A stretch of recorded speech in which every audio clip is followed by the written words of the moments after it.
ఇప్పుడు కబ్జాలు తప్ప ఇంకేమైనా ఉన్నాయా మీ కాన్స్టిట్యున్సీలో? ఓ వైపునేమో మీ ఎమ్మెల్యే ఉన్నాడు, రెండో వైపునేమో రేవంత్ రెడ్డి ఉన్నాడు. ఇవి తప్ప ఉన్న సిటీకి దిక్కు లేదు. హైదరాబాద్లో తాగనీకే గతి లేదు. ఏం సిటీ? ఫ్యూచర్ సిటీ అంట, ఫ్యూచర్ సిటీ అంట. మాట్లాడితే హైడ్రా అంట. హైడ్రా చూసారు కదా మీ టీవీలు సోషల్ మీడియాలో.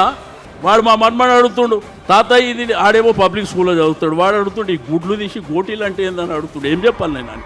ఏం చెప్పాలి? వాడు పేగులు మెడలు వేసుకుంటా అంట.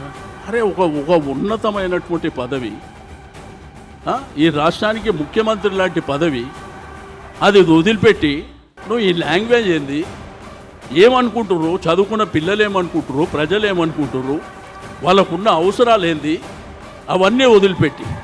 కాబట్టి నేనేమంటున్నా, ఖైరతాబాద్లో ఇప్పటి నుంచి ప్రత్యేకమైనటువంటి దృష్టి ఉంటుంది. ఎవడు కొట్లాడతాడో, ఎంతవరకు వెళ్దామో, మిమ్మల్ని మీ దగ్గరికి ఎవరు వస్తారో నేను కూడా మీతో పాటే ఉంటా. ఎవ్వరు కూడా భయపడవలసినటువంటి అవసరం లేదు.